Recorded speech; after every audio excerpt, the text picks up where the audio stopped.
so I'm just gonna start.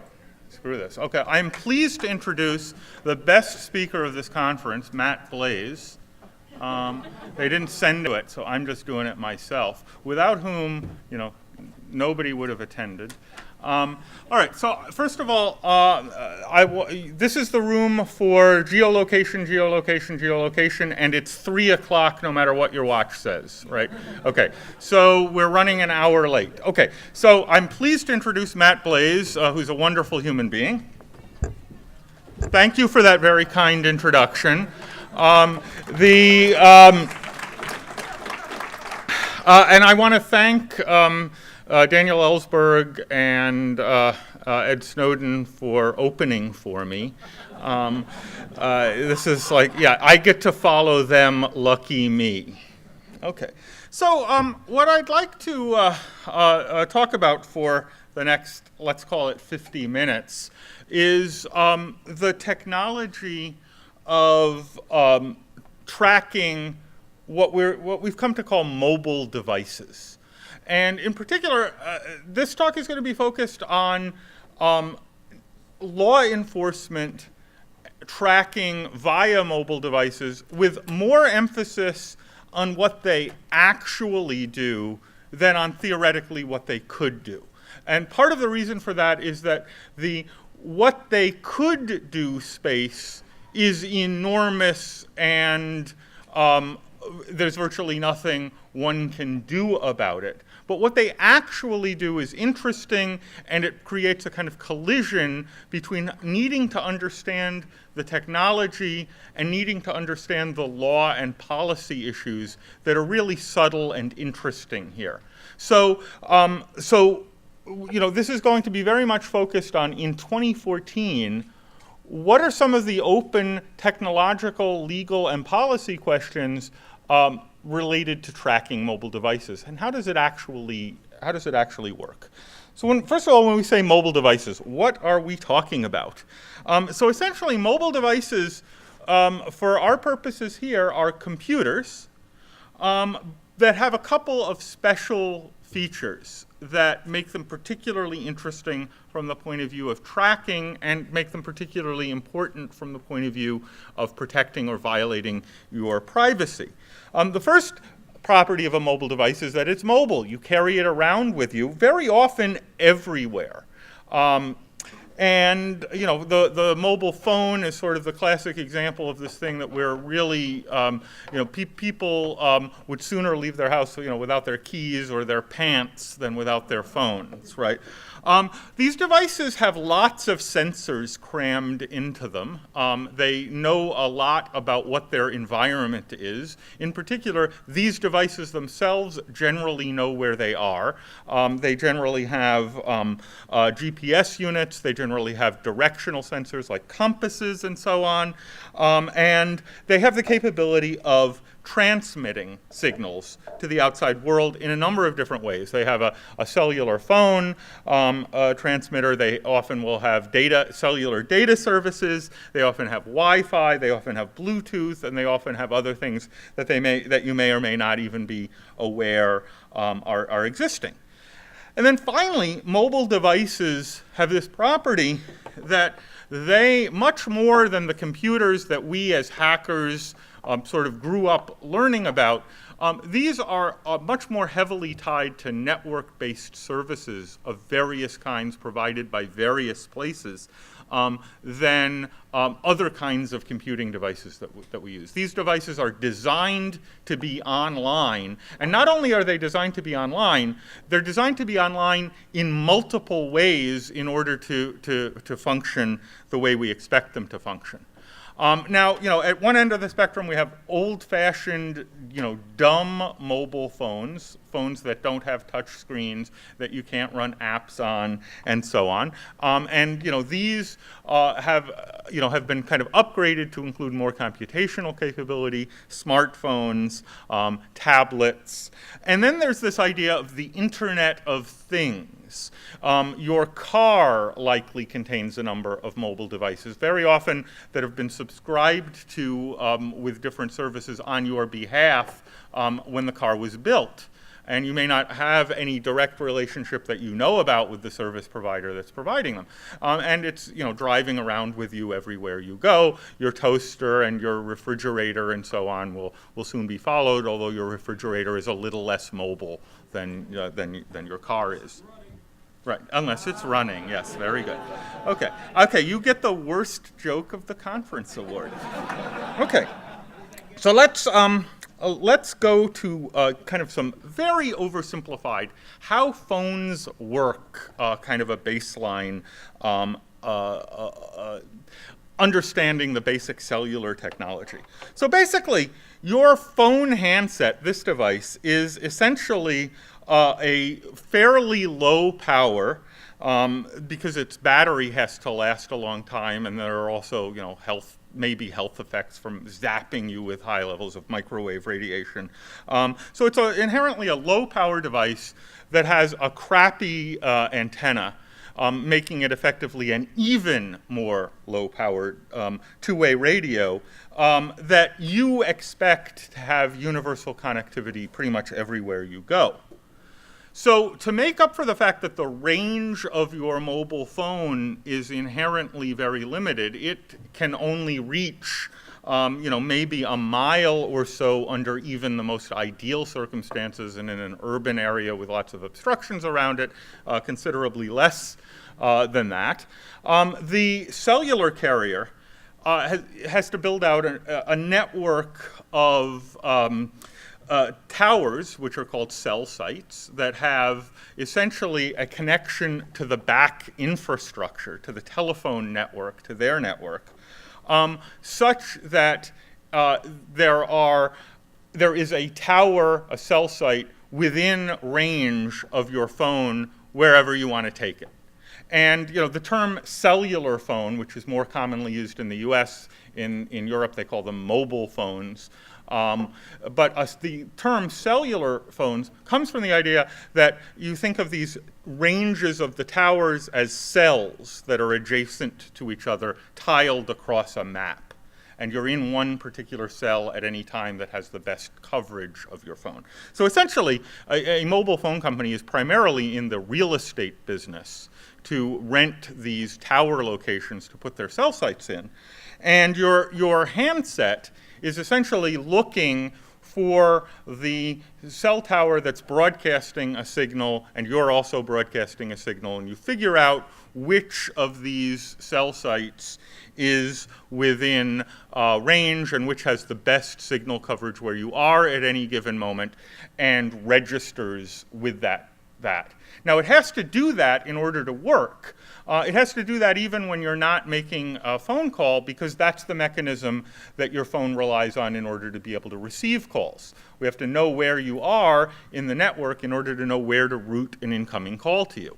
So what this essentially says is that right off the bat, this device is at least doing some sort of coarse tracking of your location, because it has to in order to work that way. We know what cell you're in because that information has to be recorded with the cellular provider in order to route incoming calls to you. And as you move around, you're re-registering with different cells. And it's generally the one that's nearest you.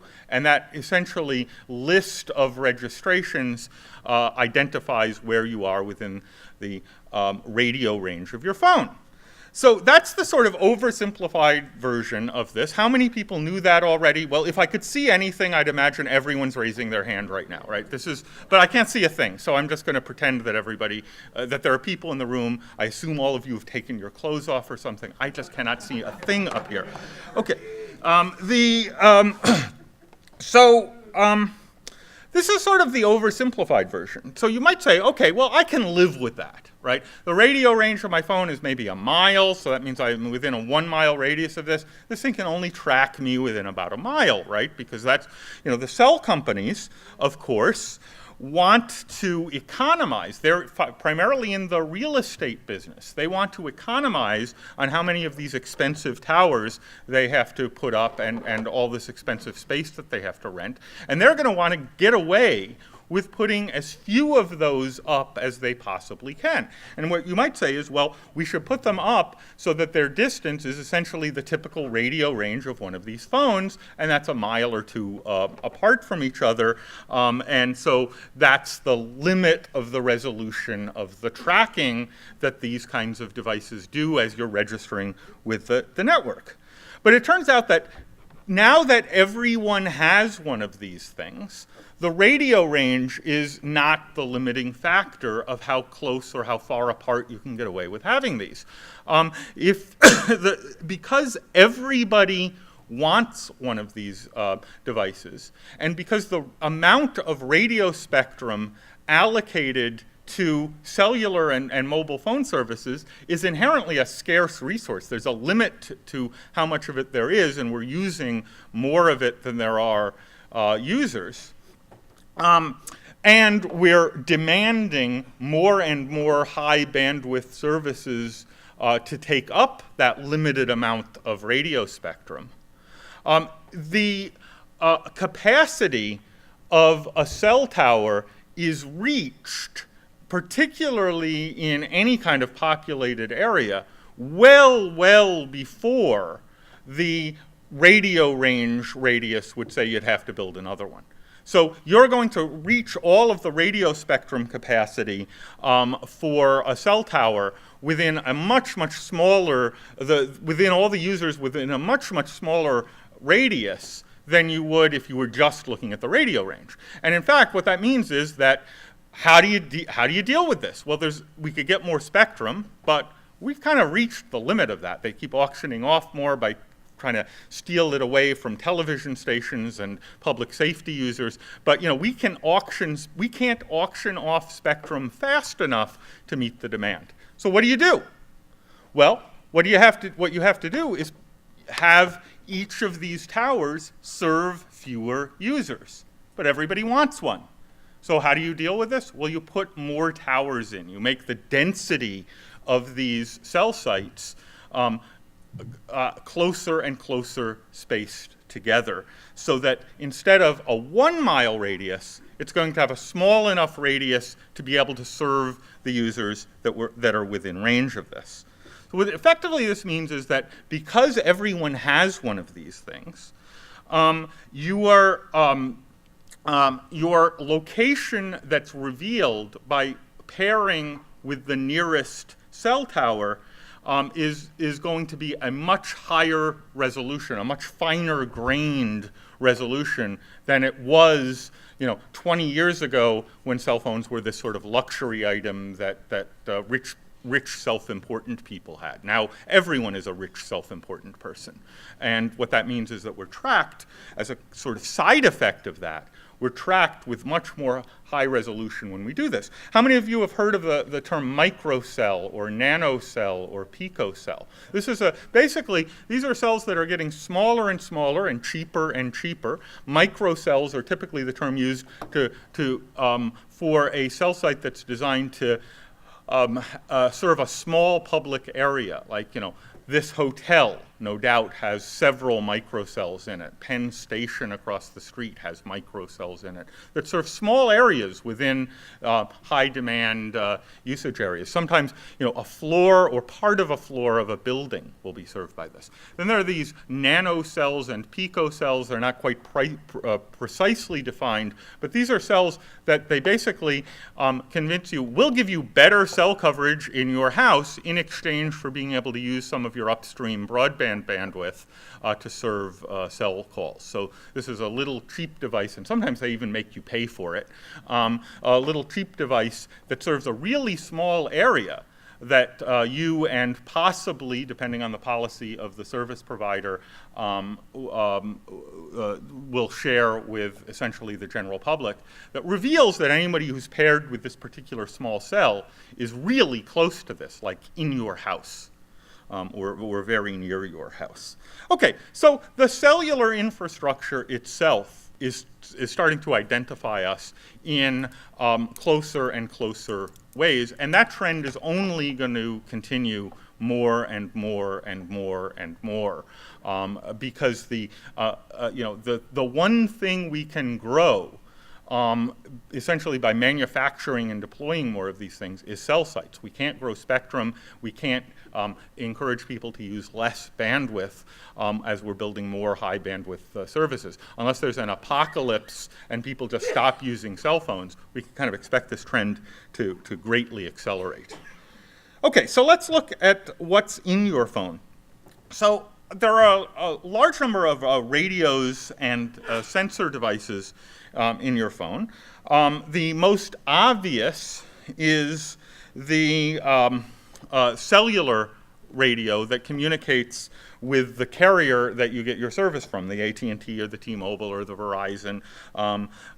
Usually you get a boo at this point when you mention them because nobody likes their cellular service provider, but they're all terrible. Your phone has a radio that's communicating with the nearby tower, and that's used for conventional voice telephone calls and also for whatever data service is carried over that, whether that's the old edge network or 3G or 4G or LTE or what have you.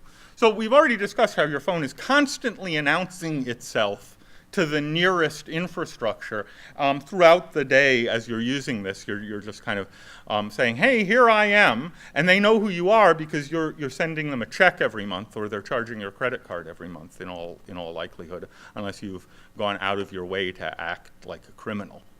All right, then there's a Wi-Fi radio in your phone. And what is the Wi-Fi doing? Well, it's trying to connect to the nearest hotspot, which may be in your home, the one for your home wireless network, or it may be some public infrastructure.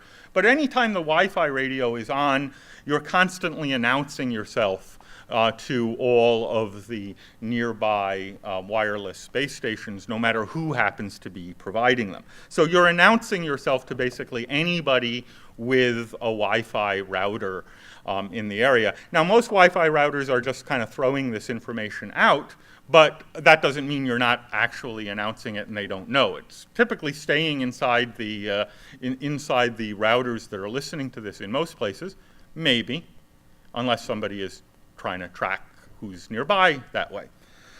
And then there's the Bluetooth radio, which has a little bit of a smaller range than the typical Wi-Fi, but it's also announcing itself basically to every other Bluetooth device that's within range of it as it's being used and as you're moving around.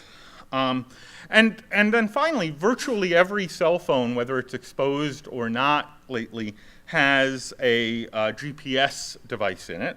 GPS uses satellites to calculate its own location. The good news here is that this is one the one radio in your phone that doesn't actually have a transmitter associated with it. This is essentially only calculating where your location is based on received signals from the satellite, where it does these little clever time difference of arrival calculations so that your phone can figure out where on Earth it is without having to actually explicitly go out and send a signal to anyone. This is one of the areas where the people with the tinfoil hats are wrong. The GPS satellites aren't the thing that's tracking you. There are other things that are tracking you. Okay. So let's look at now what your phone itself, what your handset, your mobile device knows about where it is on Earth. Well, one thing it knows is what cell tower it's registered with. As we discussed, the precision and accuracy of that depends on the density of the towers. You're typically registered with the nearest, and how fine the resolution of that is depends on how dense the area is, but it's getting denser and denser and denser. And in some cases, it's better than GPS, particularly when you're indoors where GPS doesn't work. Then there's a GPS calculation that it can do, and that's 3-meter accuracy with a bunch of asterisks next to it. The most important is that you have to be within view of a few satellites, typically 3 if you don't care about altitude, and that means usually you have to be outdoors or really near a window with the satellites in a good location. It also knows what Wi-Fi hotspots are nearby if you've got a phone with 802.11 capability in it. And that turns out to be a really interesting and powerful way of geolocating phones, because the hotspots, the base stations in Wi-Fi networks, the one in your house and the one in Starbucks and the one in the Hotel Pennsylvania, all are sending out unique identifying beacons of their own, and your phone can look at which hotspots, which routers it sees nearby, and say, oh, I'm near that one, and figure out what the location of that place is. Typically, it will ask for some help in order to figure out how to turn that onto a map. And then you can take kind of all of these different location tracking techniques and get a really surprisingly high-resolution picture of where you are. If you, and I don't recommend you do this because they'll know, but if you wanted to take your Android or iPhone or whatever and put up the Google or Apple Maps, well, Apple Maps will be inaccurate because they think that I think we're in Boston or something, but if you put up like Google Maps on your phone, you're inside a room. It can show you where in the building you are with a pretty high, it kind of knows you're in this room because there's a unique hotspot in this room that you can identify with. And I actually tried this in this room the other night and got a little bit freaked out about this. So let's look at what others can learn about where you are. Well, we already discussed how the cellular carrier knows which cell sites you're registered with throughout the day, even when you're not making a call, because it has to keep track of this information in order to know how to route calls for you. As long as your phone is on and the cellular radio is on, you're not in airplane mode, this is constantly registering with these locations, and so the cell phone company is in a position to track that. Now, your Wi-Fi and Bluetooth radios are constantly announcing their MAC address to anybody within range, and this address is typically not something that most users ever change. So it's essentially a persistent identifier for your phone unless you've taken some steps to change it from time to time. Now, using Wi-Fi-based location services further reveals your location to whatever platform provider, like Google or Apple, is using that to help locate you using Wi-Fi. You know what the identity, you know what the MAC address of the nearest hotspots are, but what you don't know is where on earth they are. Well, they've driven around and mapped that out conveniently for you, and if you simply tell it which ones you're in range of, which the phones are essentially programmed to do periodically, they will happily tell you what your map coordinates are, and so that you can display your location. But of course, in the process, you have told them, your phone software has told them where you're located. So Google and Apple and so on, when your Wi-Fi radio is on and you're using location services, know where you are. They're also typically combining that with information from the cell radio about what towers you're near, so that when you go out of range of a hotspot, you still have that as a fallback. So what do we have now? Well, now we have everybody with a Wi-Fi router, everybody with a Bluetooth device who you get near, your cellular provider, and Google or Apple or whoever is your platform provider of your phone is getting helpful constant updates about what your movements are just by virtue of having your phone be on with its data services on. Now, if you connect over the internet, of course, you get assigned an IP address either by the Wi-Fi hotspot or by your cellular data service, and that IP address can be mapped back to location information, typically by whoever you happen to connect to on the other end. Possibly they'll need some cooperation from a provider to get it, but that information is now, is now something that exists and can be obtained. And then, of course, you have the application economy on mobile devices, which, as best as I can tell, is based on the whole ecosystem is based on getting you to install apps with dancing frogs on them in exchange for trying to steal as much of your personal information as possible. And they're leaking information back to, Angry Birds headquarters, constantly throughout the day. Sorry? Not. there's a flashlight app that steals your location. And if you turn off, do you want us to steal your location? You can switch that to off, and then it turns out they were doing it anyway. So you can't even trust your flashlight. Okay, so let's ask, what about the government? So there are a few questions to ask when we think about, well, how much government and law enforcement tracking is going on here? And the first thing that we have to do is distinguish between intelligence agency data collection and law enforcement data collection. And that's going to turn out to be an important distinction. We're learning a lot about what intelligence agencies are doing, thanks to that guy who opened for me earlier. But that's not really our focus here. One question is wholesale versus targeted. What are they getting about everyone versus what do they have to ask specifically about a target in order to get? We might also distinguish between things that are real-time versus things that can only be done for the target in the future after they've been identified in the target versus things that can be done looking back in the past about where a target has been. We might look at call metadata as something that might be tracked versus location data that might be tracked versus actual content of communication that might be tracked. That might be a way to divide up how intrusive different things are. We might look at what can be done unilaterally by a government agency versus what requires the cooperation of a third party, such as a cellular carrier. And we might look at the legal standards that govern them before they can do this, which it turns out range from someone is curious to a subpoena is issued based on some standard, such as relevance to an investigation, versus what everyone kind of grew up thinking is the standard for getting this sort of information, which is a probable cause warrant.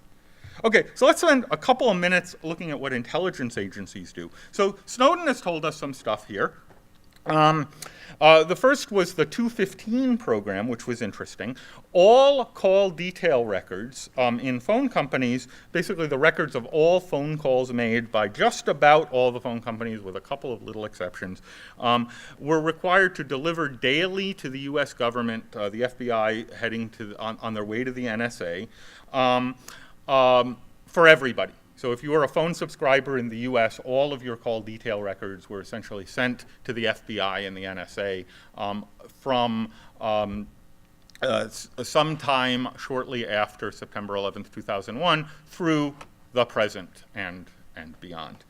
And this may or may not include location information, the tower, the cell site that you're in. It's unclear whether these records with location information were delivered. It appears to be variable based on the particular phone company's interpretation of what they were supposed to send, but there really hasn't been solid information about whether it's universally supposed to be there. The government has explicitly denied that they get the location, but then if you look at the words, they're subject to an enormous amount of incredibly careful parsing, surprisingly so.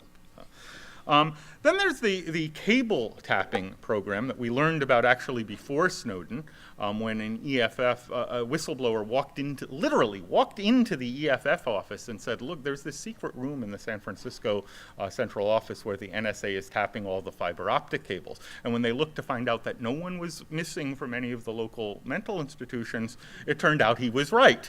And now that turns out to happen at just about all of the cable landings, or near all of the cable landings, but so it's supposedly focused on international traffic, but it seems to pick up some domestic US traffic. And that basically exposes not just call metadata, but also potentially content of anything that happens to go through those particular locations. We learned something about handset malware implants, which is a kind of scary sounding term, that can load malware into your phone in order to put it under the control of a government agency. One particularly interesting thing that a piece of malware like this might do is affect what the off switch does. and if you're targeted. Chances are this is only being done on some kind of targeted basis. It doesn't appear to be done on every phone, but they certainly have very, very sophisticated capabilities along these lines. After giving this talk, are you now on the target list? Who knows? Anybody want a phone? Maybe we should trade. It looks like there's some leakage from what the intelligence agencies are doing into domestic law enforcement, which I'll talk about later, but mostly these seem to be limited to intelligence rather than being used for traditional domestic U.S. law enforcement investigations, with a couple of exceptions that we'll get to later. Okay, so let's get to where we really want to focus on this. So law enforcement is a little more constrained. I'm calling that LE in order to save a few syllables and also to add some unnecessary acronyms here. Law enforcement has limited budgets relative to the intelligence community. It's most overwhelmingly state and local rather than federal. And they also need to collect legally admissible evidence in court, which means they may have to ask questions about how that evidence was obtained. And again, there's some evidence that they do get some information from the federal government, in particular the DEA's Hemisphere program, but that seems to be the exception rather than the rule. Mostly law enforcement is doing relatively small scale and relatively in different ways targeted technologies for tracking mobile devices. They have things like looking at call detail records, doing something called a pen register and trap and trace, getting content wiretaps, which is sort of what we think of when we think of wiretaps, E911 services, which I'll get to in a second, something called a tower dump, which sounds very unpleasant, and devices like stingrays, which are also called IMSI catchers. And then finally, they occasionally seem to have the increasing capability to target handsets with malware. So let's look at some of these more targeted techniques. Every time you make or receive a phone call, the carrier creates a billing record associated with that call called a call detail record. And essentially, a call detail record is a record associated with your phone account that gives the number you called or that called you, the duration of the call, the time that the call happened, and which cell site you were registered with. So essentially, this is a record of your location when you placed the call, and depending on the carrier, maybe when the call ended and maybe throughout the call as you roam, but certainly when the call is initiated. And these records are a subset of the records that of the information that the phone company has. They know where you are even when you're not making or receiving a call, but they create this special kind of record called a call detail record anytime your phone gets used. And these are maintained for a while. 18 months is the legal minimum that they have to maintain this for. And really what that means is, this is data. Data is free to save. It's more expensive to throw out than to save. And I think it's safe to say that everybody keeps them forever. These are useful for business reasons for the phone companies.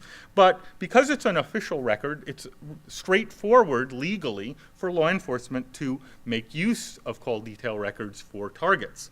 So a law enforcement agency can request of a carrier the call detail records for some period of time for some user who is of interest to an investigation. And the standard for obtaining this, and I'm not a lawyer, but I'm not going to let that stop me from making stuff up about the law. The standard for this is relevance to an investigation. And that's a very low standard, but it requires that you as a target be specifically identified as being relevant to an investigation. And essentially, they take the agents and the agency's word for whether you are, but they have to basically declare this. Now, it's unclear whether the call detail records given in response to this kind of request will include location information. This appears to be unsettled law. Different courts have different practices. Different law enforcement agencies interpret this differently. In some cases they do, and in some cases they don't, based on this sort of relevance to an investigation standard. They may only get the calling numbers and the times, or they may get the location information. And this is an opportunity for Congress or the courts to give us some clarity on this that it does not yet exist. Okay, now generally, the records are specifically the official call detail records. When a law enforcement agency asks for call detail records, they don't get the list of the cell sites you were at when you weren't making or receiving a call, even though the phone companies have that information. And it may be that the reason that they don't get those records is they haven't figured out how to properly ask for them yet.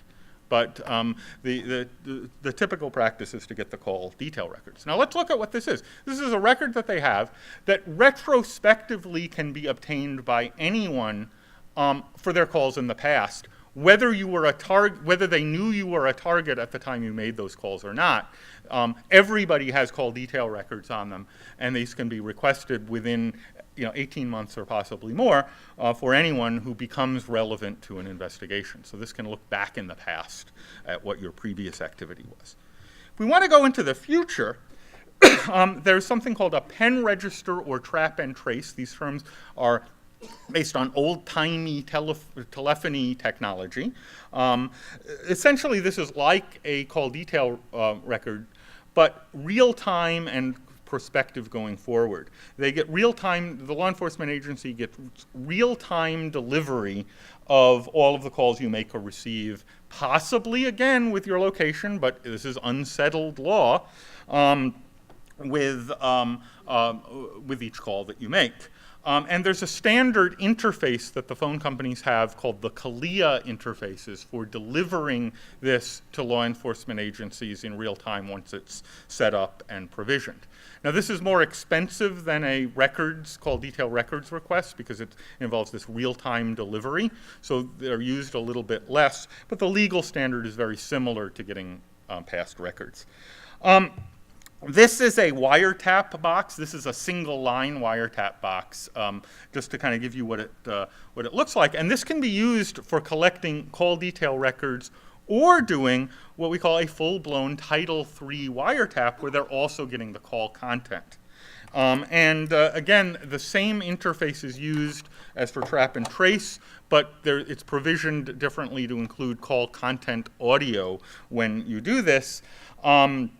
And when they get one of those, they're also definitely getting cellular location when you're using a cell phone delivered along with this. This has a high legal standard to get. It essentially requires a probable cause warrant plus a couple of additional hurdles. They have to demonstrate or at least assert that other investigative techniques would not get the evidence that they're seeking in order to do this. This is a fairly high standard, and it's also an expensive process. You'll notice there's a big red button on the front of the box. Someone has to actually be sitting there listening to the calls in real time and be ready to push the big red button marked minimize when something non-pertinent happens. And so this means that wiretaps not only have a higher legal standard when they have call content audio, they also are a little more expensive to implement. Then there's something called E911 pinging. The FCC mandated about 20 years ago, and it's been rolled out pretty completely within the last 10 years, a service called E911 that mandates that when you call 911, the 911 call center can get with very high accuracy the location of the handset, so that when you call and say, help, help, I'm in a room full of people and the lights are out, they will know where you're located. This uses a variety of technologies, including handset-based GPS, which is why just about every phone has a GPS unit in it, and also tower triangulation with multiple nearby towers and time difference of arrival. Essentially, there's some cooperation with the handset through a standard interface to implement this. But interestingly, it doesn't actually require a 911 call in order to be triggered. The carrier can trigger this essentially for any phone at any time, including at law enforcement requests. There's a service that they will provide to law enforcement where they will say, ping us, Matt's phone and tell us what the E911 data is on that. All right, now what we've looked at so far were kind of standard wiretapping techniques, which should, make you think, all right, I'm being tracked everywhere I go, but you might say, if I'm not actually a suspect in a crime or relevant to an investigation, as long as I stay out of trouble, I'm okay here. Because I have to be targeted. I have to be identified as a target. And that's an important safeguard for kind of all of the things that we've just discussed. But it turns out there are also techniques that don't get targeted based on the identity of the subscriber, but that are targeted based on where your phone happens to be. The most prominent of these that we've learned about recently is something called a tower dump. This is a standard service to law enforcement agencies. We know about it thanks to a 2011 ACLU public records request.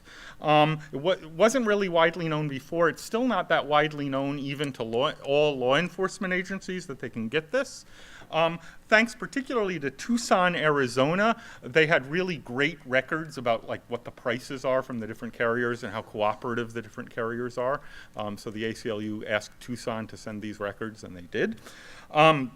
Essentially what this does is allows law enforcement to request every cell phone that registered with a particular tower during a particular time interval. So if they want to know what phones were near this thing that was going on at some time, to use a kind of non-controversial example, the Boston bombing, right? They could get a tower dump of all the cell towers nearby and identify what cell phones were in the area. Now this is inherently untargeted by subscriber because it's targeted by location. If you happen to register with this tower, you're included in that record, you'll be included in a tower dump for any time period where you registered with the tower. What's the legal standard to get a tower dump? Who knows? Okay, then there's a way for law enforcement to do this themselves using a technique usually referred to by the product name Stingray, made by Harris. This is not a product placement. They didn't pay me to mention them, but here's what one looks like, this beautiful Stingray device. This is a portable device that basically pretends to be a cell site. And what it does is says, I'm a cell site, I've got a really great signal, everybody register with me. And then everybody does. Your phone kind of automatically does that.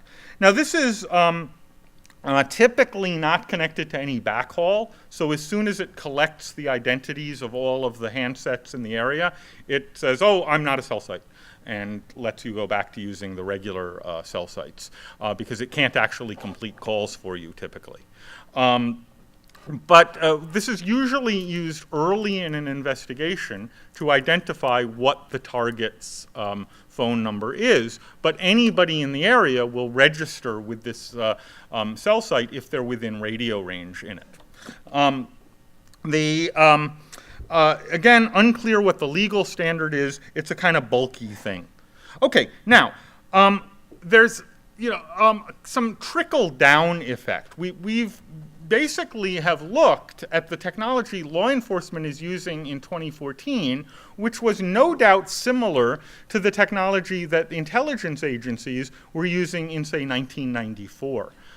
There's a kind of trickle-down effect that the really good surveillance technology gets invented for intelligence and then makes its way down to local, state and local law enforcement as Moore's law makes it cheaper and easier to use. So what the NSA is doing today, what Snowden is telling us about this week, Tomorrow the Tucson Police Department is going to have lots of that stuff. Stingrays are going to get smaller and cheaper. Data collection is going to get more and more ubiquitous. Malware to install in handsets is going to get more and more commoditized for law enforcement agencies. And we've already seen this with the Drug Enforcement Agency, which partnered, I love that term, with AT&T, where AT&T basically said, oh, let me give you all of our call detail records with the location, because you can use that for your law enforcement mission, and thanks for paying us to do it for some period of time. So they were getting sort of bulk call detail record, similar to the 215 program for a period of time over the last decade. And that gave rise to this frightening term called parallel construction, where they deliberately would then recreate the same evidence, not using the hemispheres data when they actually brought a criminal prosecution, to avoid this coming out in court. So, we don't really know what all of the law enforcement intelligence cooperation is, because they're getting better and better at this parallel construction technique. Okay, so what can we do about this? As we're hackers, right? We should be able to help ourselves, and at least if everybody else is being spied upon, we can avoid being spied upon ourselves, right? Well, we have great technology for protecting content. Crypto is a really great way to prevent eavesdroppers from understanding what your communication is. But we have really less great technology for protecting metadata. Snowden gave me a great line, which is, he said, grad students of the world, this is the problem you should be working on. And he stole that line from me, apparently, because I was going to say that. This is just a great area to be doing research in, because it's a wide open field. Now you might say, what about Tor? Well, Tor is great. It prevents the observer from learning who you're communicating with, whether it's your endpoint itself or somebody observing what's going on the network. But what it doesn't do is prevent a carrier from learning how you, the subscriber to that carrier, accessed their network, which you might notice was how all of this mobile device tracking works. So Tor solves a number of very important problems, but it doesn't solve this problem. And in fact, we kind of don't know how to solve this. So what I would suggest is we learn as much as we can from The Wire. Burner phones. So what's a burner phone? Well, it's an anonymous cell phone account, typically paid for in cash, maybe with a ski mask over your head as you're doing it. You change your burner phones frequently, and that's inconvenient, but then there's the hard part, which is that you use your burner phone only to communicate with a new network of burner phones and never link that back to the communications network that you communicated with in the past, or your own number. Don't take your burner phone home and immediately test it by calling your other cell phone, right? Which is virtually impossible to not do. In fact, don't ever turn it on in your home. So this is kind of hard to do, but it does give rise to an important technique, which is try to change your identity to the network frequently. You can change your Wi-Fi and sometimes Bluetooth MAC addresses frequently, and that can be a way of doing this. But mostly, these are baby steps, and we really have to look at good systematic tools for doing this that give us some sort of assurance. We have time for 50% of a question. Okay, does anybody have a question? And I can't see you. So. Question about crypto phones. Mm-hmm. Just this last thing you were talking about with voice, that crypto doesn't really work. This is going back like 8 years, but there was a company in Germany, cryptophone.org, they were talking about encrypting the voice call over the data channel. How come that hasn't become more ubiquitous? Well, finally that technology is getting to some fruition, but it still doesn't help you with the fundamental problem, which is that once your handset has been identified as the thing to track, as it moves around the network, even if it's a crypto phone, it can still be tracked in the same ways. We basically don't know how to do that. So thanks a lot, everyone, and I think we're done.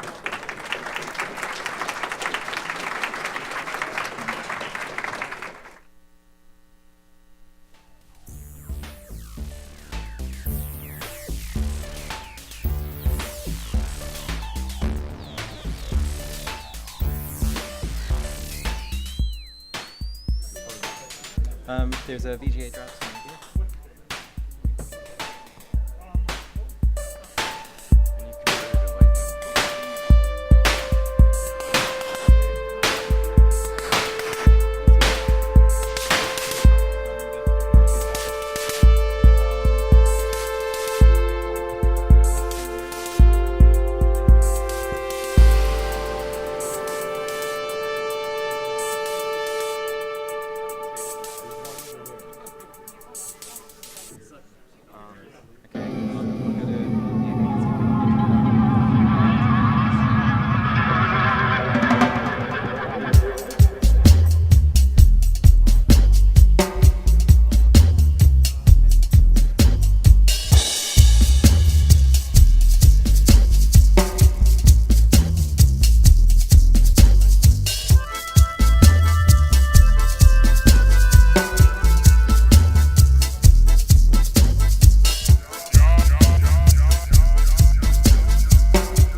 Good evening, all. Couple of quick announcements to make before we start the next presentation. We have concerts tonight, electronic music concerts, chiptunes, starting downstairs by the escalator to the mezzanine at 10 p.m. And if you were there last night, you know how unbelievable it was. If you weren't there, you missed out, and this is your chance to make up for it. So check those out. Lightning talks are starting right now in the U room. If you're interested in those, go check that out. As you all know, the previous keynotes went long, so everything scheduled for today is pushed forward an hour. So right now you're seeing the talk that was scheduled on the grid an hour ago. Also, as a result, the how to install Linux on your time machine talk has been pushed forward to 3 p.m. yesterday.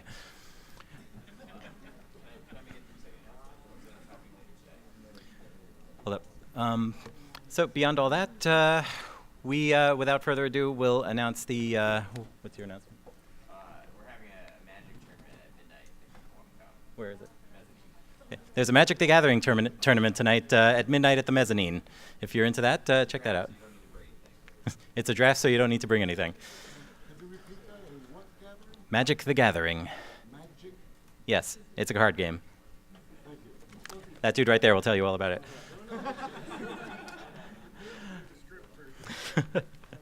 Okay, beyond all that, we are about ready to go. So it's my pleasure to announce Project PM, crowdsourcing research of the cyber intelligence complex. Ladies and gentlemen, give it up.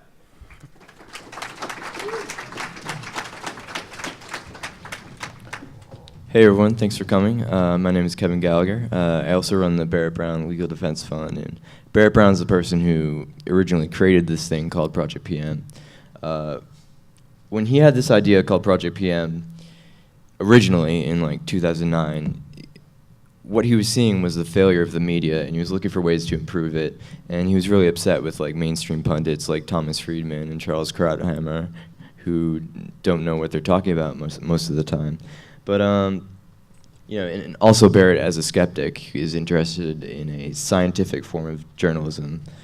And so at the beginning, it was all very theoretical, but you know, on the occasion of the Arab Spring and the activity with Anonymous being involved in Optinesia and the hack of H.B. Gary, it kind of completely evolved into this whole new thing where he created this wiki site, and he's soliciting volunteers to go through, you know, open source intelligence, things that are available in the public domain, and also, you know, emails that have been hacked by Anonymous out of security firms. Try to figure out what they're up to and see what is in there that may be of journalistic import. So, I mean, with that, so everyone knows how a wiki works. It's just media wiki software that anybody can post and edit to and collaborate on. And so the express purpose of Project PM here is to provide a centralized, actionable data set regarding the intelligence contracting industry, the PR industry's interface with totalitarian regimes, the mushrooming InfoSec/cybersecurity industry, and other issues constituting threats to human rights, civic transparency, individual privacy, and the health of democratic institutions. I think that's the angle that with which all of us are approaching this subject today. But this all might seem very innocuous and innocent and very First Amendment protected, like research activity that anyone might do. But so actually, the FBI served a search warrant on him in March 2012, and right down there on number 8, they listed the actual URL of the wiki, which they were seeking records for. Yeah. Somehow they're interested in this wiki that's exposing the, you know, surveillance complex and the private contractors who work in collusion with the government. And a year after that, you have a subpoena that's served to Cloudflare to get all the information behind the domain that's hosting this wiki. So clearly it's viewed as some kind of threat to the government. The fact that journalists and researchers and volunteers who were involved in this were putting together this information in one place. Well, before I introduce this slide, I like to introduce it by saying this is the face of evil, but I don't mean any offense to any people who may work for any of these companies. But this is what we're talking about, is this massive Excuse me, industry. Kevin. I'm sorry. What's but that? as long as you're going to be talking about the slides, could someone see if we can get the projector working so the people in the crowd can see the slides? Oh, are we going with no slides at all? Unless they can fix the projector really quickly, which I believe they can, correct? Hack it. Yeah, I was completely talking based on my slides. Let's get that fixed really quickly. We can talk faster. Please. Or if like everyone can come up and just gather around us. Here comes the. There's a cavalry out there, and they're coming to fix the projector. This is rather essential to our talk. Is there like a good hashtag we can use to get like Help tech support. Yeah. That might make it more interesting. We can interrogate them. Is there anyone with AV or support in the room? Cool. I think we can. Do we need it? I apologize for the technical inconvenience. We'll see. We'll see. Is if there a someone's coming. volunteer, a Hope volunteer in the audience? Just yell out yes. Okay, can you go find whomever?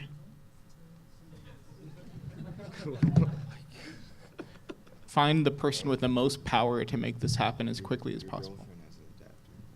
Oh yeah. Hey, we got something? We could solve it ourselves, self-governance. Do we need it? Or, You put the slides online on the wiki or Can you put the PDF on the line? something? He's gonna text Well, Bluetooth it or I had something? had been told that this was tested and working. I think it's that. That's the projector, right? Yeah. You have an HDMI cable that reaches. Help is coming, the cavalry. Can you hear them? I can hear them. What a disaster! All right, we're gonna start over. Well, it actually We're fits into starting the over, yeah. crowdsourcing paradigm that things can get kind of messy when you have a bunch of citizen journalists rocking the town, rocking the intelligence agencies and everything. Sometimes it's not as pretty clean as, the more swank outfits.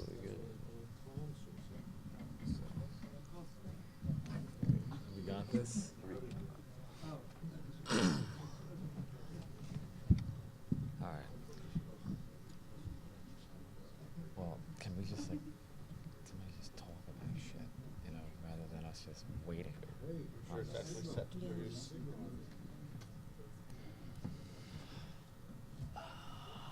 Yeah, because see, detecting it. yeah. No. This looks like progress. Plug it in now. Right.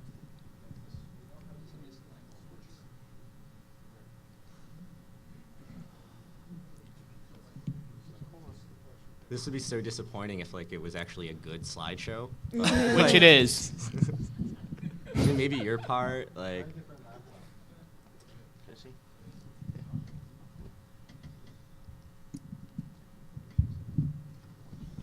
So I think in the meantime, perhaps, Joe, do you have any Yeah. stuff? Well, while we finish this up, one of the big things that Barrett found during Arab Spring was that a lot of these tech firms were helping out dictators in the Middle East monitor all of their citizens under total surveillance. And you were watching this from your front row seat, right? Well, this was like, I'm just like sitting at home and just knowing what these firms are up to, and like seeing that they could just scrape up every GPS coordinate of everybody in the Middle East who has a Facebook profile, and where they could just go target, arrest, beat, torture. They did this in Egypt. They did this in Syria. They're doing this right now in Gaza as we speak.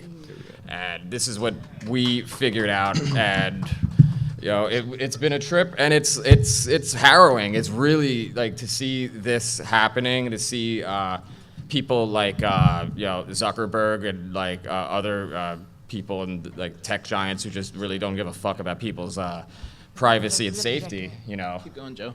Just it's really harrowing, I think, and it's like we see so much of what's happened in the Middle East, I feel like, could have been prevented if we weren't selling stuff to these regimes. We weren't just giving them like 0 days backdoors and just handing people's entire lives on a silver platter.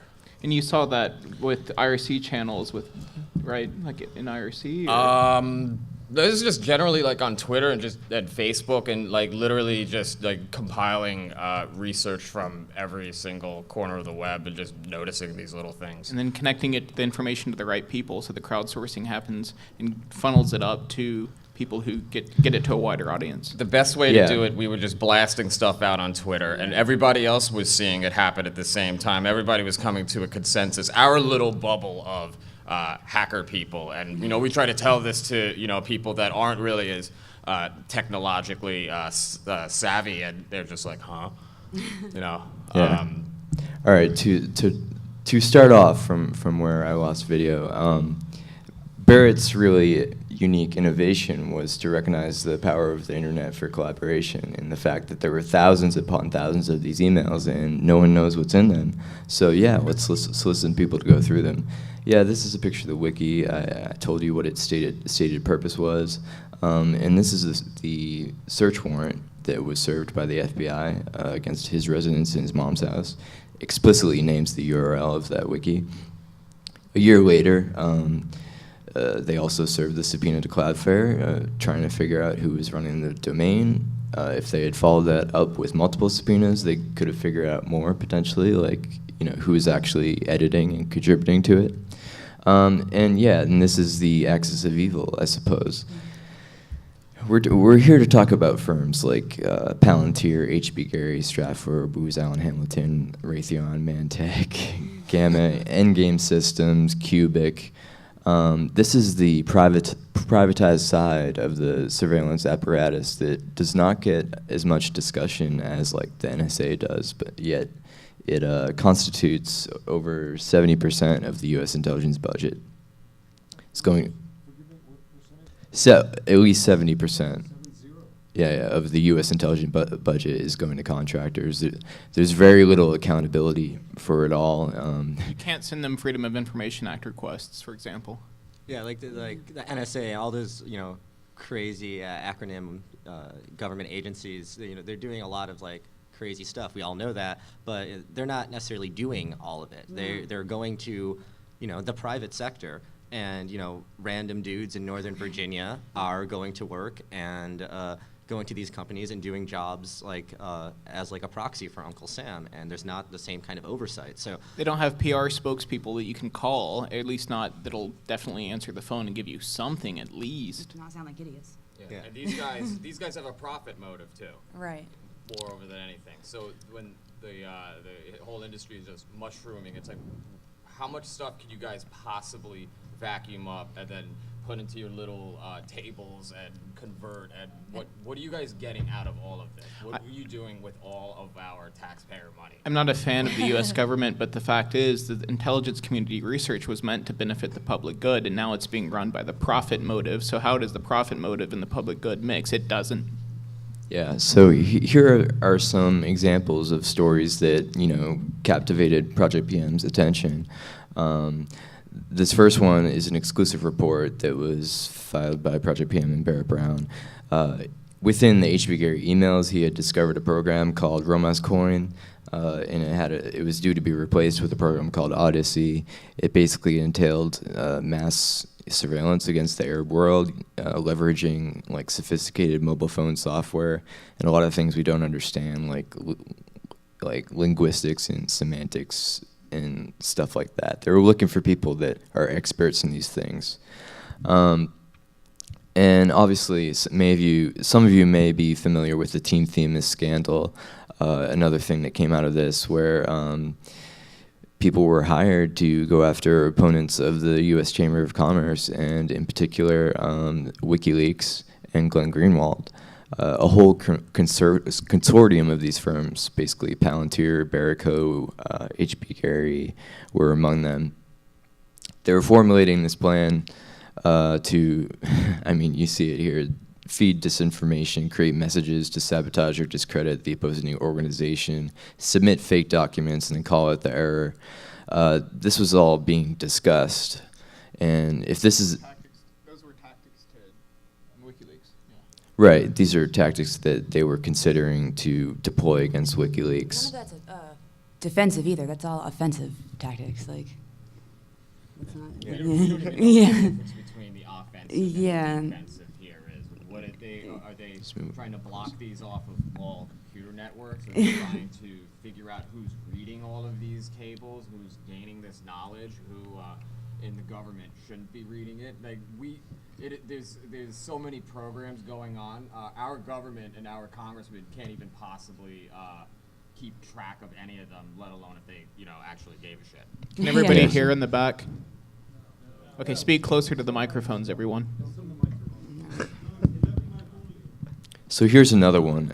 Back in 2012, this DoD information operations contractor called Leone Industries was basically caught in a smear campaign against a group of journalists at USA Today who had written critically of that same firm, and they had to apologize. But yeah, this is the type of stuff that goes on. I think activists and journalists are, of course, the prime targets for these firms. Project PM research fed into these articles that. That's absolutely correct, yeah. This is another thing. U.S. government software creates fake people to spread messages via social networking. This is a thing called persona management that entails the ability for one intelligence analyst to control multiple fake sock puppets that are basically indistinguishable from regular people, or at least the average person wouldn't be able to tell because it's replete with like background and history and fake friends, and they're using these things to spread disinformation, to gather information on a target, to discredit people and do things like that.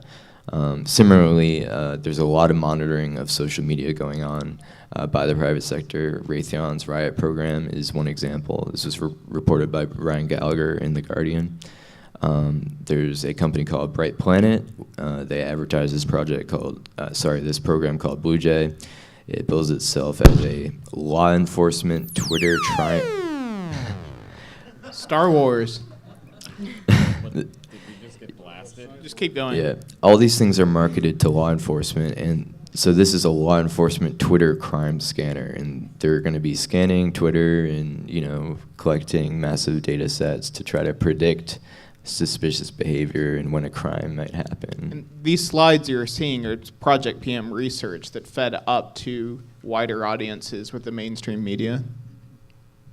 Another example is Intrepid has a thing called Tartan. It boasts the ability to identify ranks of influence within human networks and uncover hidden or missing relationships. What that basically means is it can de-anonymize people. You point this software at a group of people, applications listed, national security, federal law enforcement, and so on. In their brochures for this, they explicitly mentioned Occupy Wall Street as a target.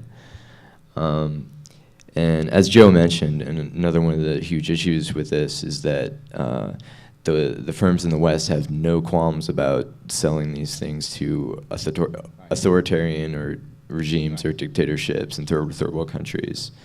And that's what happened is this firm, IMSI, sold spyware that was used by Gaddafi, spyware which allowed them to, probably detain, kill people. More than just spyware and hacking, just a fully diversified machine of public relations to just say the same bullshit line over and over again. We found this with the firm called Corvus in Bahrain, while they have a very large PR contract to basically just write articles for like PR Newswire to say, hey guys, the regime, the royalty is making baby steps to reform all the time. And they've had this uprising going on for the past 4 years, and we don't even pay attention to it. Our government really just is kind of shoot it off because we have military base there. The Fifth Fleet is based out of there. And only recently, I think the other day, when our one of our top diplomats went over there and they got kicked out of the country for meeting with opposition leaders. So it's like, at what point are you guys going to keep continuing this madness? So I just have a few more slides, and I'm going to turn it over to the rest of our panel. I'm going to introduce each of these people. Finn Fisher, Gamma International. This program was discovered being used against Egyptian activists and journalists. It's a total, it's a RAT, which is a remote access program that allows total control over the target's computer. This is just a screenshot of Palantir's software that they can map out networks and basically identify foci of influence. And another issue that is significant for Project PM is the subject of zero-day exploits, and no one's really figured out what the solution is as far as regulating this. I mean, I know there is a campaign to a coalition against the unlawful surveillance exports, because most of the surveillance tech is developed in the West, and then it's used for repression and oppression in other countries. So with that, I think, is it Joe? Yeah. Yeah, so. I'll start off. I'm going to jump ahead a little bit. Be sure to talk into the mic, really close to it. Volume's low. Testing. All right. So I'm going to jump ahead a little bit towards the end of Jeremy Hammond's trial. Or not even trial, just discovery phase. Hey, let's keep him in a hole for 18 months while we try to the government's trying to avoid having to tell everybody that there was an original hacker of Stratfor that zero-dayed his way into their entire database email server and gave this exploit to Cebu. We had this. The government had to admit this in a filing that this actually happened, and then he, in turn, gave the exploit to Jeremy. So they were working in tandem, essentially, without... Cebu was an FBI informant hacker. For anybody that doesn't, has been living under a rock here with lulsec, so without the FBI informant's help, there's no... they probably wouldn't even have been hacked in the first place. Interestingly enough, Stratfor is involved with Mantech they had a contract for irregular warfare services and to conceptualize for the military how they would do these operations abroad. And they haven't really said what they were doing with it. But irregular warfare is basically your non-kinetic firing weapons at each other. It's maybe more like subversion, maybe I don't know, sending hookers to a politician you want to take down or something like that. It could encompass a lot of things, that it's been around since as long as humans have been beating the shit out of each other. What about the anyway, acquisition of HB Gary by Mantech? That was also very curious too. Mantech acquires HB Gary, and they're able to go and say hey, we're not responsible. We're buying your company, but we're not buying your responsibilities for all the stuff that you might have been on the hook for. Going even further back, Cebu was involved in hacking Mantech and looting and pillaging. I think that was what fuck FBI Friday 1 or 2 was one of those. So FBI is involved. Basically, we caught them hacking themselves.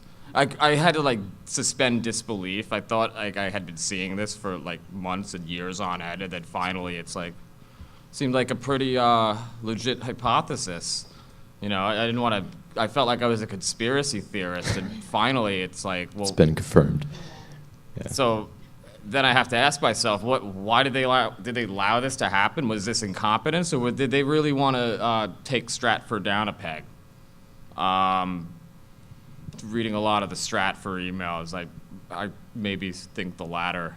There's a lot of... The most plausible. There's a lot of stuff that Stratfor's doing and have their hands in that I would probably say that that's likely as well. They had a hedge fund. They were starting a hedge fund called StratCap that was events futures trading. So it was another version of InTrade. So they would basically have this computer that would trade on algorithms, and while they're doing this other irregular warfare thing, there's just all of these other things that Stratfor is doing that would combine into their one missions. So They were setting up StratCap with a Goldman Sachs guy, so it's no small fry. right. So So next we're going to have Andrew Blake. He's a reporter with RT. He's covered many of these things. I have your slides here. Hello. Thanks. So yeah, hi. My role here, I was kind of in a really particular place when Project PM was doing a lot of really important stuff. And to go back, one thing in particular that we found out is this thing called trapwire. But to back up a little bit, like if you're not following, or if you weren't following the whole thing that actually happened with these Stratfor emails, was Stratfor is another one of these, is the geopolitical consulting, like, yeah, jerks. Yeah, private CIA. And so they were hacked by, as Joe was saying, by the FBI, actually. But it's, anyway, so. It's true. Basically, an FBI informant steering Jeremy Hammond, who had the technical expertise. and this isn't like setting up a fake bomb for somebody to go be raided later. This is like hacking's real. Yeah, so if you go back 2.5 years ago to late 2012, Stratfor was hacked by the FBI and anonymous, and a couple thousands of emails were pilfered. 5 million. 5 million, okay, thank you. And eventually, those actually got published by WikiLeaks, and you can go on WikiLeaks and you can read these millions of emails sent from people within Stratfor, the vice presidents, and they're all like old CIA cronies, like, and some of them still affiliated, obviously, I mean, kind of that culture, like, exists there.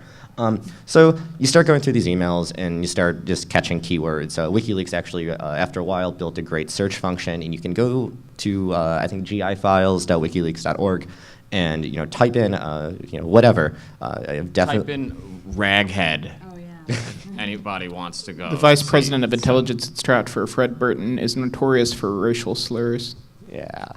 So one of the things that we found one day was this thing called trapwire, and it was reported for a little while in the press a few months after Stratfor was hacked. So a few months later, we start seeing that these guys from Stratfor were sending emails to each other, pretty much saying like, okay, there's this thing called trapwire, and Stratfor is trying to sell it to people, but we were seeing all these inner office emails, and it turns out that it's a surveillance system that's being sold. Or at least touted around. It was sold to a bunch of different agencies, but we started seeing that this surveillance system was being sold and given to like Washington, D.C. New York PD was alleged to be using it, Texas Department of Public Safety, and like dozens all over the world. And what the company was saying this thing was, all right, we use existing like Panda tilt cameras, like the infrastructure is already there. We're just going to combine, normal CCTV with facial recognition technology, and we're going to combine that with To identify supposedly suspicious behavior. yeah, Predict terror attacks. Predict. yeah. So just creepy Orwellian surveillance stuff. This was before the Snowden revelation and stuff like that. But so you can see here that this is what it looks like if you go onto WikiLeaks and you can go through the emails and you can see guys from Stratfor telling one another like, oh, let's try to sell this. This is awesome. We already got it here. We got it here. And this is a system that's going to make people like, you can watch them, and it's super creepy. Whatever.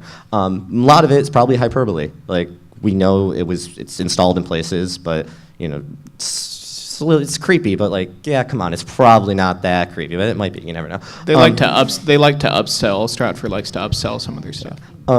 But so my role here is, at the time I'm hanging out, I'm writing stories, and I'm researching a bunch of stuff, and I start going through these emails, and the more I see about, more from the Stratfor emails I see about trapwire, the more there's just lots and lots and lots of pieces, and that's kind of where I ended up at Project PM, because I could go online and I can hop in an IRC channel, or I can send out a tweet, or I can send the internet's a really cool place. You can do a lot of talking with a lot of people about a lot of things. Those are all basic crowdsourcing tools. Yeah, and what Project PM was doing was just like open source investigating these things. Going onto Google and just typing in the right words in the right places, you can find just like really, really frightening stuff. Yeah, so like the more we started researching trapwire, the more we put these pieces of the puzzle together. where not only was Stratford trying to sell these the service, but it was really, really creepy. And this is to play off the whole tinfoil hat thing. When WikiLeaks first published the trapwire email specifically, because they were just publishing in like handfuls of times, they were DDoSed for like 2 days. Probably just a coincidence, whatever. But it was a big story. Like, this was happening. They were publishing information, evidence. Also hiding this stuff for the companies, hiding who owned what. Yeah. Oh, yeah. So Subsidiaries of what. as attention focuses not just on Stratford but on Trapwire, people start going like, okay, well, who's running Trapwire? And we start going through like the chain of command of people that are involved with this, and you realize that the company that's running Trapwire is also running this company Abraxas, this company Intrepid, and they were doing pretty much everything else in like the creepy surveillance world. Like, they were actually like. If you're familiar. If you're familiar with like Aleister Crowley, you'll recognize the name Abraxas. They have all these weird mystical names, Yeah. creepy stuff. Total Analysis Corporation, Asymmetric Solutions. It sounds like stuff out of Philip K. Dick novels. Yeah. They would deny that they lied that they owned. Yeah. These things, Barrett would call them up, be like, wait. Barrett would call them up. Fine. They would lie. Yeah, We don't own that. people were actually going to outside these buildings' headquarters and taking pictures because they want to know more about these things. They want, there's companies that are doing really creepy things and we don't know about it. Let's figure it out. Sure, we can go on Google. You go try to find the PDFs of whatever you can. It's really awesome if someone wants to go and hack something and publish 5 million emails with like a bunch of crazy evidence. I'm not advocating that because I think that could get me droned. But you want to you can do that, yeah. But so. On top of this whole, it's creepy, it's probably overblown, whatever. This was a couple years ago, and when it came out, there were it was picked up in the Times. It was pretty much every major newspaper, in the West had a story about Trapwire, for, what's that? Not the Atlantic. Not the Atlantic. Because the Center for National. Yeah. Center for New American. Center for, do you want them? Yes, Do you want the mic? No, yeah, I'm trying to remember the Center for New American Security guy. No, just keep the going, board. keep going. Sorry. Okay. Yeah, we're on timing. Yeah. So anyways, super creepy, right? The point here, though, is this stuff does exist, and even if it's hyperbole, even if it is really, really overblown, just recently, Chicago, I believe around a year ago, started using facial recognition technology, the CPD, the Chicago Police Department. Last year, they actually caught someone using that facial recognition technology, and someone was just sentenced to 22 years in prison. I'm pretty sure he killed a guy or robbed a store. It's something you should be in prison probably, if you think that prisons should exist. But regardless, this stuff does exist, and we just saw last week, I believe, a police agency in the UK is now using facial recognition technology. They're using something called NeoFace, which I believe comes out of Hong Kong and is all over the East, and is all sorts of creepy stuff. So governments, agencies all over the world are using really, really creepy tools, and you can't easily get information about it. So that's where Project PM came in. That's when I started going and hanging out in chat rooms and being like, oh, has anyone seen this document? Oh, cool. Well, that brought me to this document. And then someone else will say, oh, well, that's got me that document. And then someone else will say, oh, hey, why doesn't someone go and hack something else and get all those emails? And don't necessarily do anything illegal, but when you start talking to one another and you can use the internet as this collaborative tool, it's more than just well, you realize this, you're all a bunch of nerds, but you can find some pretty interesting stuff that should be disclosed. People are spying on you, and there's no oversight there, very little oversight. And if you can find a way to elaborate on this information and bring it to the public's eye, it gets picked up. People are going to write about it. It is going to end up on the New York Times front page if it's important enough. So if you are in that infrastructure, if you're in those companies or you know someone who is, totally just leak all of that. Because follow the Twitter handle PROJPM for Project PM and send what you find there. Exactly. We'll organize it and help the crowdsource crowd get into it more. So what we kind of want to do now is kind of show a demonstration of how this was all organized, how Project PM worked, how Barrett conducted his journalism and solicited volunteers to go through documents and find stuff. So We have Douglas Lucas. He's a Texas-based freelance writer, researcher, and journalist, mostly known for covering Barrett Brown's case. He has been to many of the hearings and for turning the Austin headquartered private spy firm Stratfor's emails published by WikiLeaks into national security stories at Who, What, Why, with a focus on U.S. secret involvement in and counterinsurgency approach to the Mexican drug war. Right, so I thought that since a lot of this Project PM stuff was historical, it would be nice for us to unveil some documents that have barely been noticed before. Slide 1. Yeah, those documents. Okay, so the documents connect with both Barrett and Stratfor, and I'll tell you how and why Project PM can and should crowdsource research into them. Last week, Who What Why published my piece on frequent Mexican military aircraft and helicopter incursions into U.S. airspace. As part of our investigative partnership, WikiLeaks has added to the top of its list of Stratfor releases my Who What Why article, which was based on these intelligence products that you see right there on the screen. There are 2011 border control reports from Texas. We'll shortly show you one of them. Stratfor obtained at least 34 of them in that year. I organized them there on that page on the projector you see.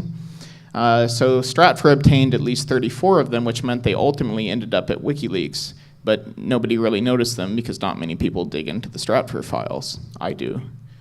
So let me tell you about the documents. Slide 1. The Austin headquartered Border Security Operations Center created them. This here is a picture coming up of the Austin Center, the inside of it.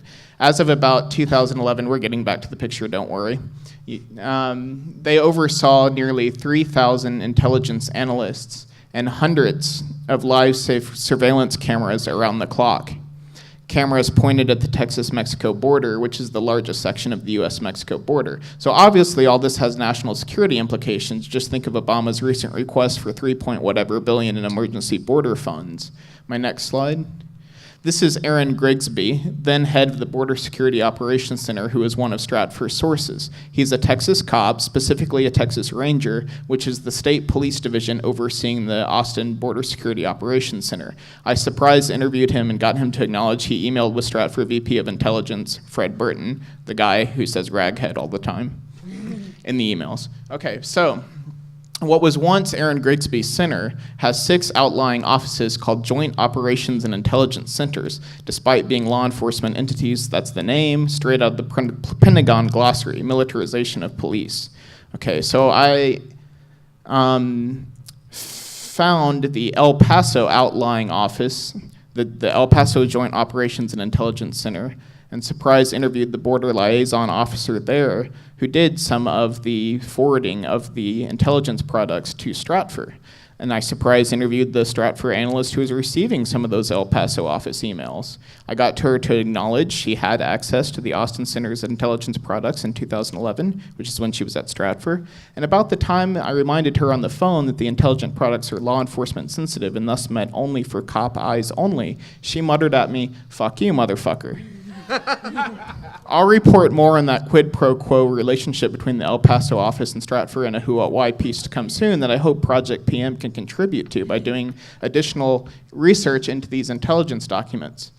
So because Project PM studies the quid pro quo relationships and revolving doors between government security entities and private security intelligence contractors, really control is a better word than security because as Thomas Drake said yesterday, all this surveillance is ultimately about population control, taking away our individual sovereignty.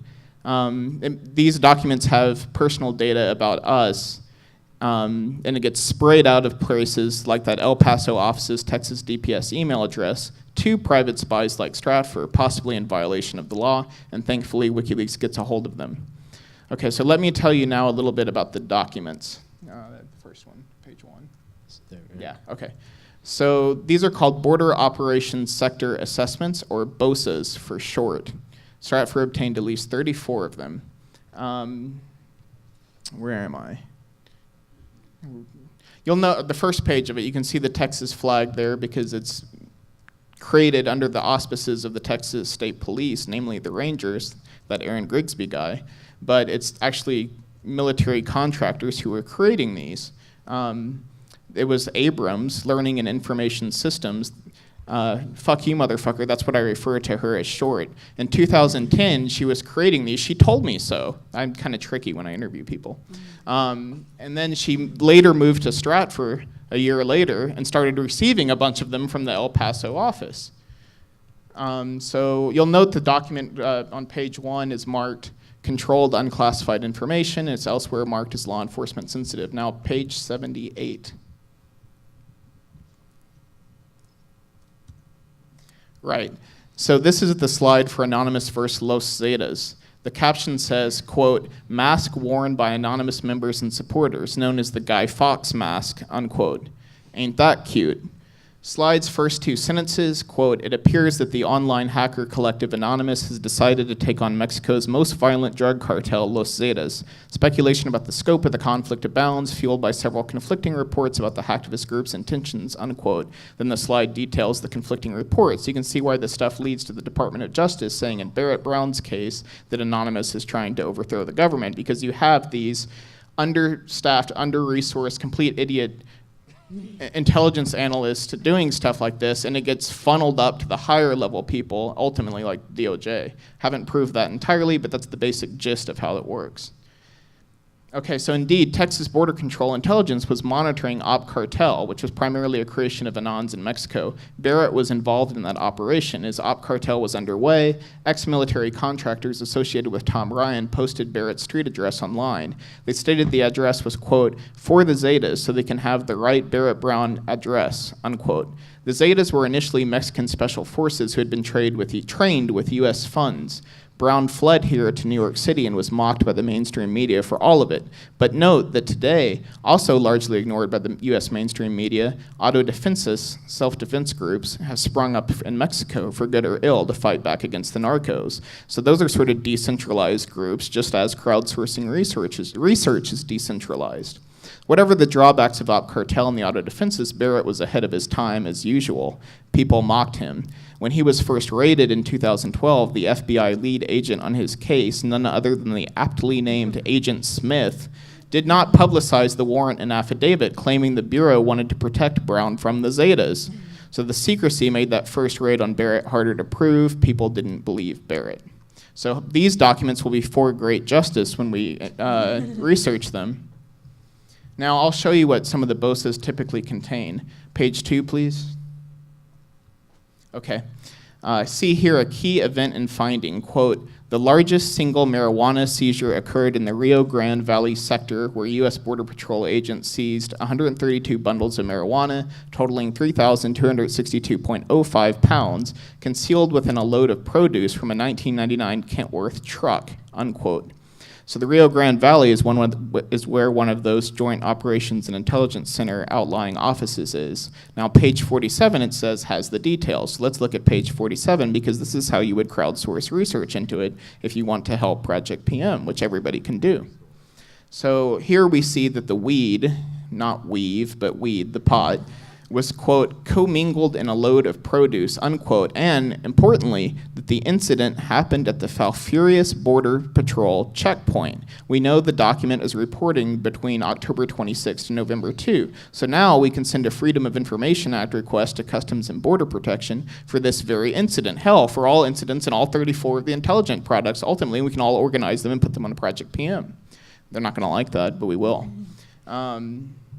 Then, last thing, Stratford also obtained daily and weekly products from the 6 outlying offices. So once we organize those, we can drill down to an even more granular level of the history of 2011 National Security Border Control from the point of view of the spies. These other data in the BOSAs, they have statistics on kidnapping of migrants, quote unquote, apprehension of illegal immigrants, data on cartel movements, data on the hunt for mythical terrorists supposedly crossing the border, and much more, including tons of pictures. Grinning Texas cops in cowboy hats photographed next to trucks with drugs they seized. Finally, let me show you the last thing that we've organized so far at the Project PM website. One sec. You'll note that the title of it is 2011 Texas Border Security Intelligence Products. So far, we've only organized the Border Operations Sector Assessments, the BOSAs. You know, the one that we found a smoking gun between the border liaison officer Lloyd Shook at the El Paso office, sending one of these BOSAs to Victoria J. Allen, aka fuck you, motherfucker. So yeah, 2011 Texas Border Security Intelligence Products, the one we've organized so far, the 34 BOSAs, and we're going to continue organizing the daily and weekly reports, and we'll have a whole map, a whole history of 2011 border control in Texas, and we can do that with photographs, we can make maps, we can make visualizations. And you'll note here the intelligence products, we got the dates, so it's set up like a calendar. We've got the dates that the reports cover, the direct links to the intelligence products at WikiLeaks Press, thanks for that, WikiLeaks Press, or the bin links at WikiLeaks, and the link to the Stratfor email at the WikiLeaks website where the product was attached. So finally, now you have the organization that you need to begin researching these products on your own, all of us together. There's something, 80 pages times 34 documents. There's going to be enough to go around for everybody until the end of time. Read them, Google what you find, send FOIA requests, surprise interview people, they'll say fun things. We can do, and then just tweet your findings to me at Douglas Lucas or to Project PM at PROJPM. That way we can better understand the public-private intelligence complex, which is ruining so much, including Barrett Brown.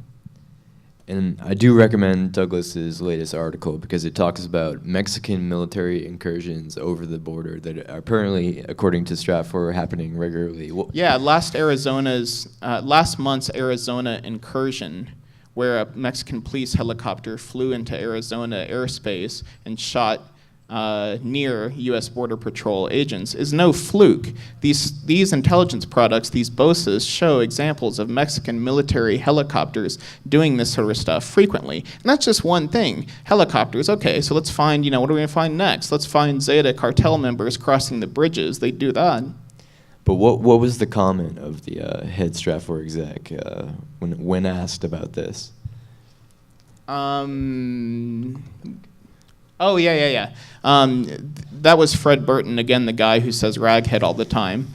He was, yeah, he does. He's a one-of-a-kind character. You couldn't invent him for a novel unless you were Philip K. Dick. So what he said about these helicopter incursions is that they happen all the time. And don't tell Alex Jones or Glenn Beck because people will freak out once they realize what I found, which is that Mexican military aircraft are crossing the border all the time. I actually combined my Stratfor research with the Freedom of Information Act request that showed Mexican military aircraft entered something like 94 times between 2010 and 2012, entered U.S. airspace, and you can find all of that on whowhatwhy.com or at the wikileaks.org/GI files list of releases. It's at the very top due to our investigative partnership. Excellent. And so our last speaker we're going to hear from, and I'm not sure if there will be time for questions, is Lauren Pespiza. She works with Transparency Toolkit, and she's kind of working on tools that can improve crowdsourcing, improve the analysis of large data sets and the visualization of these things and so on. So tell us about that. Yeah, well, I was in Project PM during like 2011. Oh, okay. So I was in Project PM around all this time, all this stuff was happening, and I was seeing how it was, in a way, somewhat tedious to go through all these emails and documents, and we were all doing it sort of by hand. And yeah, you had search on WikiLeaks, you search for keywords and stuff, but there really wasn't too much, analytics software that we could use to put all this stuff together real fast. So it made it sort of a sort of small group of really interested people that were passionate about it to begin with. Like making fun of NSA contractors and embarrassing them is just something that is one of my favorite pastimes. So, and especially with a lot of other people in Project PM felt that way too. And it was. So you got more? Okay.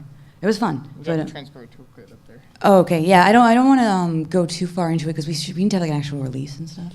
But this is sort of what we've been working on. What I've been working on with my founder Shadash for the past 6 months or so, and he's been working on it longer. And it's a data analytics platform that connects to a lot of different data sets like OpenGov stuff, Sunlight Foundation, WikiLeaks, and will enable people to sort of visualize stuff better. There's timeline tools and table generation. You can chain tools together to make even more interesting comparisons to network graph. Actually, what?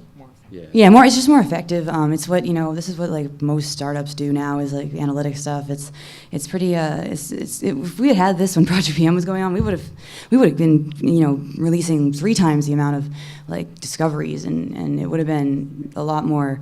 Maybe Barrett would have gotten a lot more cred, because I know that when before Snowden's leaks came out or revelations came out, Barrett was sort of still sort of treated like a conspiracy theorist, like. All those weird people at Project PM finding this stuff. Like this was stuff published by major media organizations, but people still didn't really take Barrett seriously. And then we were really vindicated when Edward Snowden came forward with all the revelations about the surveillance technology. Like, oh yeah, we told you. We've known this for a long time, guys. But, Absolutely right. And yeah. So, what is this, Lauren? Oh yeah, that's our network graph of the NSA contractors on LinkedIn. We scraped LinkedIn searching for all the acronyms and of secret programs that like PRISM and stuff like that, and found that most of them, a lot of these contractors post their secret programs they're working on to their public LinkedIn profile. So we can easily generate a network graph to show like the connections and how big these programs are and how many people work on them. And it's kind of embarrassing to them, which is always fun. I did see once, actually a couple of cops on LinkedIn decide to put like, I'm an expert in network exploitation, which of course it's shown to everybody on the internet, and then later he's hacked and like run out of the entire state, and he has no idea why.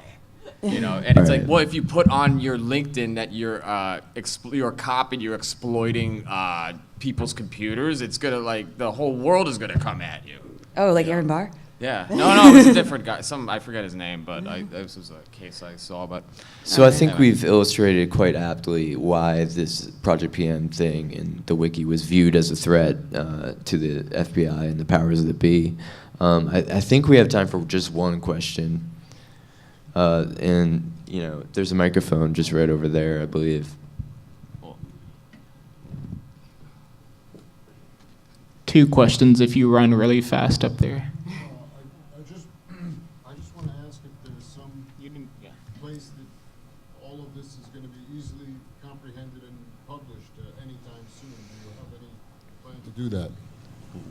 Well, so there is the Project PM Wiki, which you can still visit. However, some of its information is outdated because the founder has been in jail and it hasn't been so active. But I've written a few articles where you can catch up on what all this work was. My name is Kevin Gallagher. You'll just look. I have a couple on Huffington Post. There's one on Daily Dot that just covers the issues that Project PM was into, and particularly the private intelligence contractors. You can also help. Yeah. You can also help us, Corey. You can also help yourself. Anyone can help. This is the whole point. It doesn't have to be all pretty and nice. You can like directly do this yourself too. You can jump in and join Project PM. It spreads the legal liability around. Then you can check out my Who What Why latest report this week. It's my pinned tweet, and you can check out the forthcoming one I'm going to have. And I'll get that "fuck you, motherfucker" transcript out one way or another.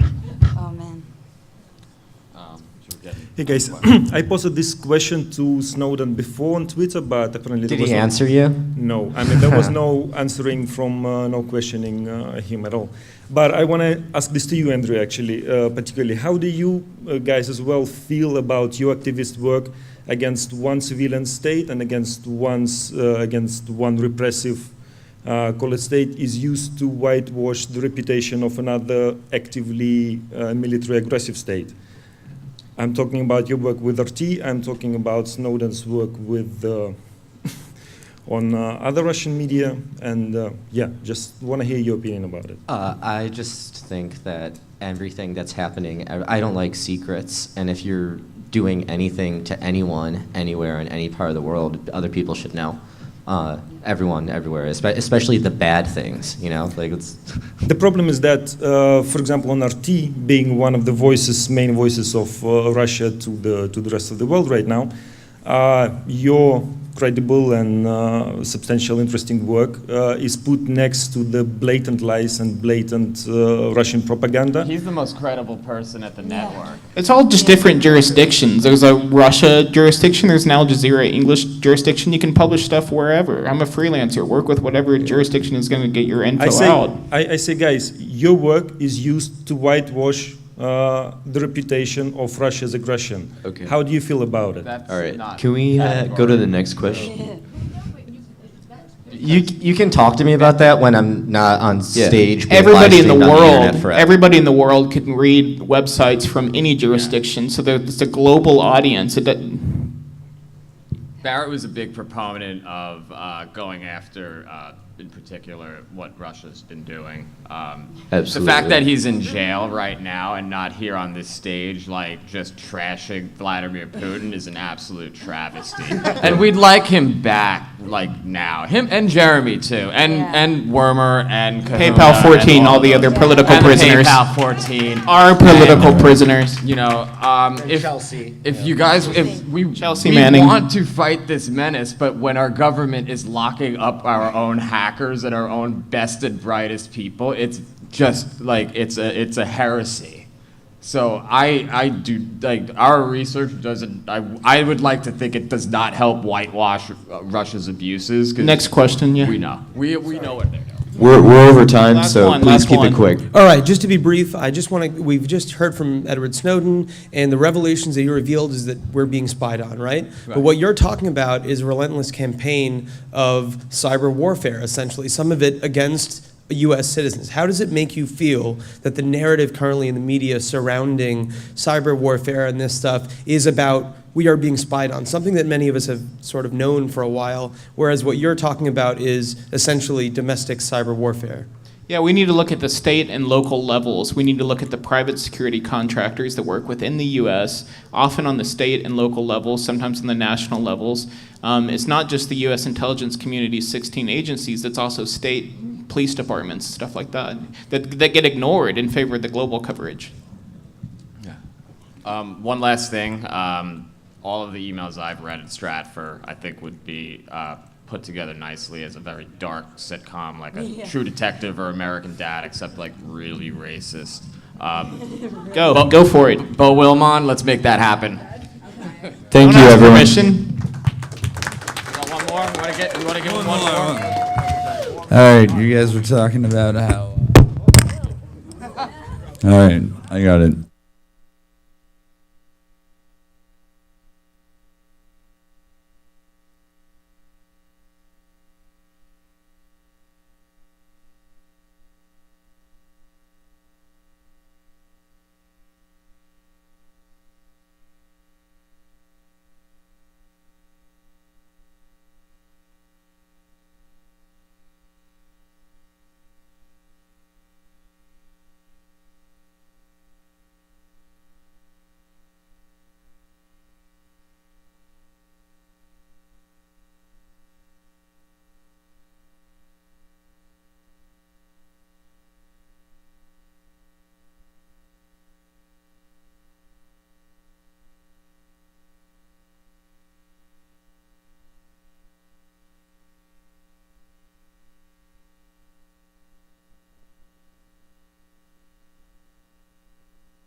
Hello.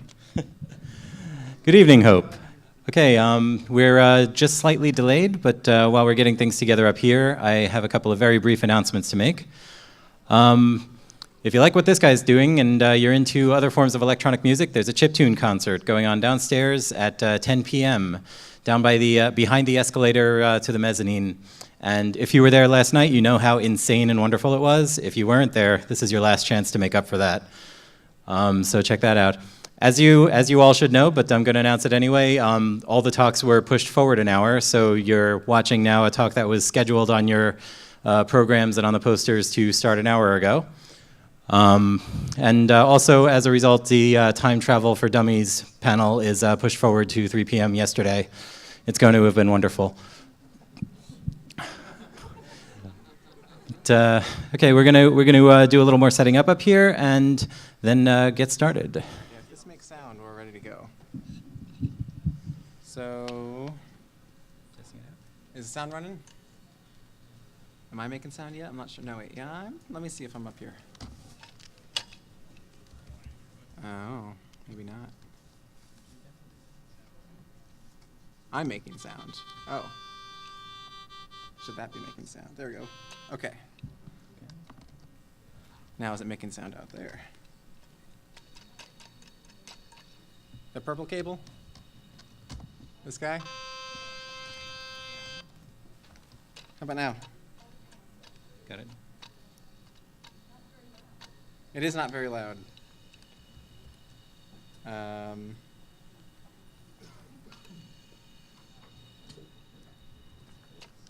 Nothing coming out? Okay, all right, no problem. I don't want to make us listen to the laptop speaker. Maybe it's not going all the way in. Oh, I have a tiny headphone jack. Nothing? Is it going that way? Can you put it through and test it?